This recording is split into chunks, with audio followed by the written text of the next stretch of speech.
Okay, this is the last chapter of I Am David, chapter 8. The spring was beautiful. It was still cold the first night he had to spend out, but he found a stable and he and the dog slept close together. The next day, spring had really arrived. He had some difficulty with the money. He still had money with him from Italy, for he had earned quite a lot in Milan, and he had not spent it all before winter overtook him and he found himself a prisoner at the farm. But when he went into a shop, he was told that his money was no good in Switzerland and he would have to change it at a bank. He had been afraid to go in case the farmer had put the police onto him. But he had gone nevertheless, for he had to have bread, and King was not used to being so hungry. But he had also managed to earn some money which he could use in Switzerland. He had been lucky, for he did not find it easy to get work among the Swiss. They all looked so dour, as if they had never laughed. Their country was very beautiful. The sun shone upon the white snow caps of the great mountain peaks and turned them to a glowing pink. In the valleys the grass was a startling green, and the houses were surrounded by trees covered in white and pink blossom. The first time David saw it, he found himself smiling. The fine, delicate blossom brought Maria to mind. A tree in full bloom was among the most beautiful of things, and David's smile came unbidden. Yes, it was good to be alive. When he had provided himself with money he could use, he bought a stamp and an envelope. The letter was not very neat, for he had written it sitting on the grass with the pad on his knee, but he could not feel easy in his mind until it was done. He did not want God to think he had forgotten the lesson of the barred door. So David wrote, "To Carlo. Carlo, I want you to know that I am no longer so sure you're bad. Perhaps you're only stupid. And I'll stop hating you because I only hate those that are evil. But if you ever use force again, and I get to know about it, then I shall hate you again. Will you thank your parents for writing the letter in the paper? I saw it. And will you say I've written to you? Tell your parents and Andrea and the two little ones and Maria. Tell Maria first, and tell her I've seen a tree full of bloom that made me think of her. David." He wrote Carlo on the envelope, and then the children's father's full name, and the name of the town near where the house lay, and last of all, Italy. It took him some time to find out what a letter box looked like in Switzerland, but he finally succeeded. Everything went splendidly. For a whole day David walked along the side of a lake that lay greener than the greenest tree among the high mountains. David enjoyed the walk so much he did not bother with a lift. But perhaps there was another reason too, for he did not feel quite at ease with the Swiss. They did not look as friendly as the Italians, and all the tourist traffic was going in the opposite direction. Railway stations, he had found, had a further advantage. There was often a map there which he could look at. He knew he had to keep to the north, but apart from that, he had only a rough idea of what the route was he must follow. He managed to earn some money on that station at Lucerne. He had to spend more now than he had to feed the dog. He had hoped there would be some tourists traveling northwards. He had come to a city called Basle. I'm not sure I'm pronouncing that right. Basle? It was somewhat out of his way, but he had noticed in Lucerne that Basle lay partly in France. The France Johannes had come from, a place called Alsace. Alsace? And although he wanted to get on as fast as possible, he thought he must stop to look at it. But he found he would have to cross a great river to get to France, and the frontier ran along it through the town.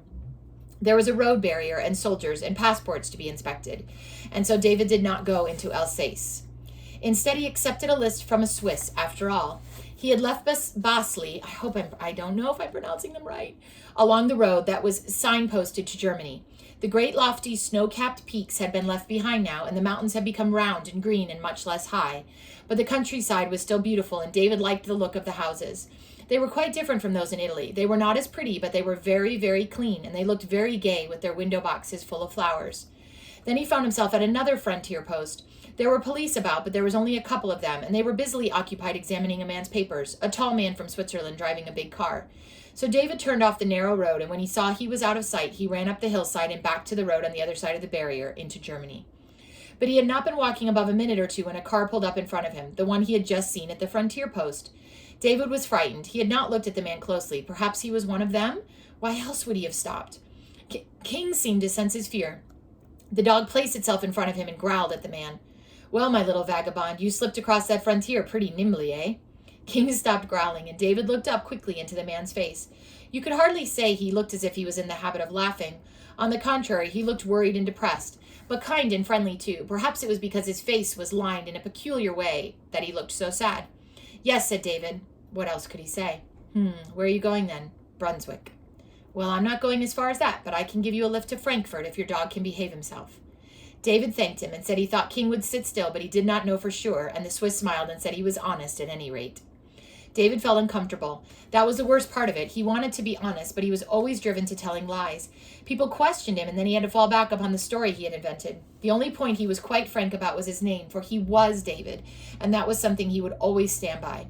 The Swiss was called Graf, and David hated telling him all about the circus and being taken ill to Naples. It went against the grain to lie to someone who seemed so kind and gentle.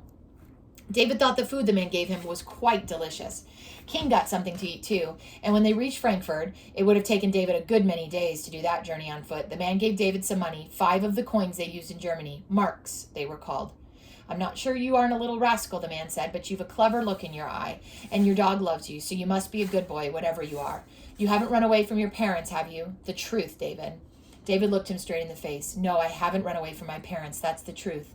And thank you for giving me and my dog food and for driving us such a long way.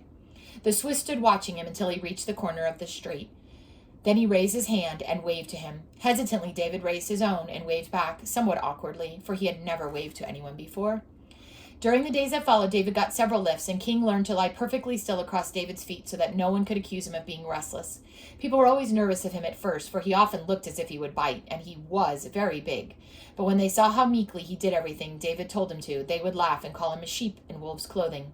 For David always spoke very quietly and politely to him in a way they obviously did not think it possible to talk to a dog. But David did not care. King had chosen to go with him, and he was not going to show ingratitude by ordering him about. David hated orders himself and loud commanding voices, and as long as he was with King, he should remain a free dog. He was a clever dog, too. David had heard people say a dog was as clever as a human being, but that he thought was nonsense. A dog was a dog, and a man was a man, and you could not be as clever as something quite different. But a dog could certainly be clever in a doggy sort of way, and King was clever and good. Everything had been fine since he gave the farmer the slip, and the dog joined him. There had been times, of course, when he was hungry and felt the cold, but nothing had happened to frighten him, and he had not seen anyone who looked like them, and he knew where he was going. It was comforting to have the dog with him. He could not carry on a conversation with it, naturally, but it was good to know it was there, keeping him warm at night and always ready to protect him. David knew he could not rely too much on the dog's protection, for though it could bite, it could not get the better of a man. Not one of them, at any rate. They always went armed, but it was a comfort just to know it wanted to. David was to learn his mistake. Perhaps it happened because he was in too much of a hurry. He was able to plan his route from the maps he found on railway stations, and he had become quite good at working out how long a particular stretch of the journey would take if he got a lift or if he had to walk. He knew that it would not take him many days now to reach Denmark. Perhaps it happened too because for hours at a time he could almost forget his fears now. He had had fear too well drilled into him ever to be completely free of it, but it was not so bad now, for the man really had intended him to get to Denmark. There had been no trap, and the children's parents had not given him away either. There was only the farmer, and David thought he was too stupid to imagine David might run away from them. They must still be looking for him, of course. The man's influence was limited, and he would not have been able to prevent it. But no one knew where to look for him, and now Denmark was almost within reach, Denmark and the woman who was his mother. He must have been waiting for half an hour before he was suddenly aware of his fear and knew he should have sensed danger earlier. It was dusk, and he had been too preoccupied with finding a good place to sleep. Something was wrong. The building farther down the hillside, and the man standing outside it. He called to King softly in a whisper. He had returned to them.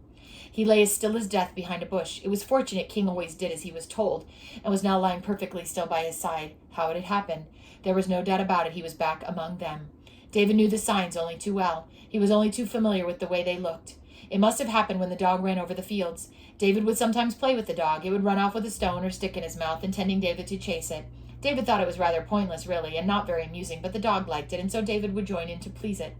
But he ought to have known something was wrong as soon as they had got back to the road. The 3 people they had met on the way should have aroused his suspicions. People always looked like that where they were, like prisoners in a concentration camp, weary, gray-faced, apprehensive, dejected and sorrowful, as though they had forgotten life could be good, as if they no longer thought about anything. The dog looked at him questioningly and began quietly whimpering. David placed his hand over its muzzle, and it stopped, but it continued to look at him. The bush was too thin, its green leaves too small. David quite forgot how beautiful he had thought spring was only that morning with its small, bright green leaves. His one thought now was that you could look through that bush and see him lying on the ground, and he was David, a boy who had fled from them. In their barracks, they would have a list of everybody who was under suspicion and should be arrested on sight. Their guards always had a list like that. On the list would be found David, a thin boy with brown hair escaped from concentration camp. And under the heading, recognition marks would be, it is obvious from the appearance of his eyes that he is not an ordinary boy, but only a prisoner. If the men had not been talking so loudly, they would have heard him already. They were much too close to him, and he would never be able to get away. Even if he waited until it was quite dark, they would hear him as soon as he moved. His fight would end where it began, at the point of a rifle. For he would not stop when they shouted to him. If he stopped, they would not shoot, but they would interrogate him instead and send him back to the camp. And there, strong and healthy as he would be a terribly long time dying. No, when they called to him, he would run, and then the shot would be fired, which he had been waiting for ever since the night when he had been walked calmly towards the tree on the way to the mine outside the camp. But this time he would not be able to walk calmly away from them. He now knew how wonderful life could be, and his desire to live would spur him on. He would run, he knew it, and it would be a victory for them. David remembered all the pain and bitterness he had ever known, and how much he could remember in such a short time. He recalled, too, all the good things he had learned about since he had gained his freedom: beauty, laughter, music, kind people, Maria, a tree smothered in pink blossom, a dog to walk by the side, and a place to aim for. This would be the end. He pressed his face into the dog's long coat so that no one should hear him, and he wept. He wept quite quietly, but the dog grew uneasy and wanted to whimper again. David stopped crying. God, he whispered, God of the green pastures and the still waters. I've one promise of help left, but it's too late now. You can't do anything about this. I don't mean to be rude, because I know you're very strong, and you could make those men down there want to walk away for a bit, but they won't. They don't know you, you see, and they're not afraid of you. But they are afraid of the commandant, because he'll have them shot if they leave their posts. So you can see there's nothing you can do now. But please don't think I'm blaming you. It was my own fault for not seeing the danger in time. I shall run. Perhaps you'll see they aim straight so it doesn't hurt before I die. I'm so frightened of things that hurt. No, I forgot. I've only one promise of help left, and it's more important. You should help the dog get away and find some good people to live with. Perhaps they'll shoot straight anyway. But if they don't, it can't be helped. You must save the dog because it once tried to protect me. Thank you for having been my God. I'm glad I chose you. And now I must run, for if I leave it any longer, I shan't have the courage to die. I am David. Amen. The dog kept nudging him. It wanted them to go back the way they had come, away from the spot where it sensed danger lurking. No, David whispered, we can't go back. It's too late. You must keep still, King, and when they've hit me, perhaps you can get away by yourself. The dog licked his cheek eagerly, impatiently nudging him again and moving restlessly if he wanted to get up.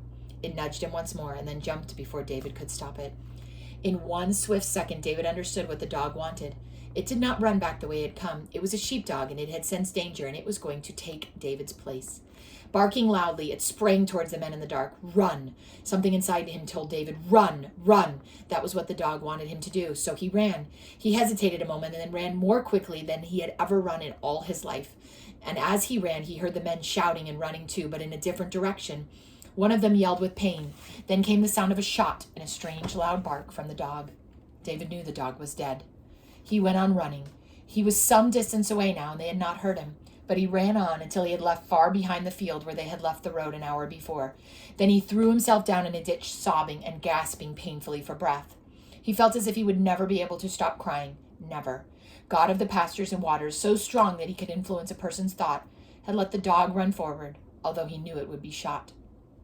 Oh, you shouldn't have done it, David sobbed again and again. The dog followed me, and I was never able to look after it properly. I couldn't even give it enough to eat, and it had to steal to get food, and the dog came with me, of its own free will, and then it had to die just because of it. But then David suddenly realized he was wrong. It was not because it had followed him that the dog was dead. The dog had gone with him freely, and it had met its death freely in order to protect David from them. It was a sheepdog, and it knew what it was doing. It had shown David what it wanted him to do, and then it had diverted the danger from him and faced it itself because it wanted to. Its very bark as it sprang forward had seemed to say, "Run, David, run." And all the while David was running, he had known he must not turn back and try to save it. He must not let the dog's action be in vain. He had to accept it, so one could get something for nothing after all. David stood in the big city and looked around him. On shop signs and posters were words not altogether unfamiliar to him, but by and large the language was quite strange. Denmark, he told himself. I'm in Denmark. He scarcely knew how he came to be there. Since the morning he had woken up with the knowledge that the dog had died for him, and he felt as if nothing had really penetrated his thoughts. He had got lifts most of the way, and the drivers had shared their food with him. They were all concerned about him and remarked how ill he looked. He had felt better sitting in a lorry. All the time he was walking, he had thought he could see the dog running along just in front of him, although he knew it could not be true. And he had come to Denmark. He had come straight across the frontier. He had been traveling in a big lorry, and the driver had stowed him away inside. It was against the law, but the driver said that he had boys of his own at home, and he could not bring himself to hand David over to the customs officers in the state he was in. The officers would have been kind enough to him, the driver said, but there would have been no end of paperwork to go through, and what David needed was to get to the family he spoke about as quickly as possible and get into a good warm bed. In a town called Kolding, the lorry driver had got hold of a friend who, he said, would take David on to Copenhagen. David had begun to pick up a little of the language. The two men had said something about passport or no passport. A bit of a lad like him can't have anything serious against him, and you can see with half an eye he can't hold out much longer. He had met several Danish lorry drivers in Germany, all quiet men with little to say, and they'd all been kind to him. David had watched the countryside passing by. There were no mountains, no big rivers. Everything was small and compact, but bright and cheerful too. The houses, the people, the woods, everything. David had never imagined woods could look like these, their coloring bright and delicate like sunshine in one of Maria's dresses. There was beauty in Denmark too, only of a different kind, but all the time he felt too tired to look at it properly. He had been on a ship too. The driver bought him a ticket, and so he did not even have to hide. When they came to the big city called Copenhagen, David tried to pull himself together. The driver said if David could just give him the address, he would put him down at the right place. But he could not, of course. He had told the driver it was in the bundle in the back of the lorry. It was not the truth. If the man realized he had no address to go to, he would be suspicious. This was a free country, but you could not be too careful. If they found a strange boy with nowhere to go, they might consider it their duty to hand him over to them, especially if they were not Danish. One thing only David had had in his head during all the days that had passed since the dog's death. He must reach the woman in Denmark. If it should turn out that the dog had given its life for him and all to no purpose, it would be too dreadful to think about, as if the dog's sacrifice had been despised, and that must never be. David had watched the driver make a telephone call. He had gone into a little glassed-in box affair, and there were books where you could find the numbers you wanted to ring up and people's addresses. He only had to slip away while the driver was not looking and find another telephone kiosk. They pulled up on a large square, and the driver said something to him, which David pretended not to understand. The man was going to buy what he called a hot dog to give him. As soon as he left the lorry, David dropped to the ground on the other side. There were crowds of people, and it was easy enough to hide among them. It was not polite when the driver had been so kind to him, but there was no other way out. David felt certain he would soon come to the end of his strength, and before that happened, he must try to find the woman. He ran along street after street, turning corners all the time until he felt safe. He had no difficulty in finding a telephone kiosk, and there were the directories all in order. He found 6 people called Hjorth Fengal, but there was only one with an E in front of the name. The address was Strandvegen 758. It must be a long street, and David decided to ask how to get to it. There were many people who could understand if you spoke English. He stood there for a moment or two with the book in his hand and looked about him. But before he could make up his mind whom to ask, a woman spoke to him. She asked him if she could help him in any way. David answered politely in English, and she understood what he said. She told him the address was a very long way off, and then she looked at him and said, "But I'm going that way myself. I can take you most of the way in the car." She asked him what country he came from, and David told her he was French, since he could not very well say he came from nowhere at all. Then she seemed to realize he was tired, for after that she said very little, and David sat looking out the window. Soon they came to the sea, and David thought was almost as blue as it was in Italy, where he had lived on the rocks. It seemed a very long time ago now. David stood for a long time looking at number 758.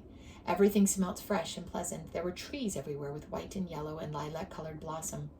The sun was shining, the leaves were bright green, and a sea was a deep blue. Denmark was beautiful, too. Perhaps all countries were beautiful when they weren't there. A few yards would take him to the door, and yet David thought he could not get there alone. His legs could carry him no farther, and he was on the point of collapsing. He had thought for some time that perhaps if the woman who lived there would tell him what to do and where to go, he would be able to manage. But now he knew he couldn't. If his happiest dreams came true, he could go on living. If not, this was the end. French was the language he spoke best. David picked up his bundle, walked to the door, and rang the bell. When the woman opened it, he knew she was the woman in the photograph, the woman whose eyes had seen so much, and yet could smile. Then David said in French, "Madame, I am David. He could say no more. The woman looked into his face and said clearly and distinctively, "David, my son, David." That's the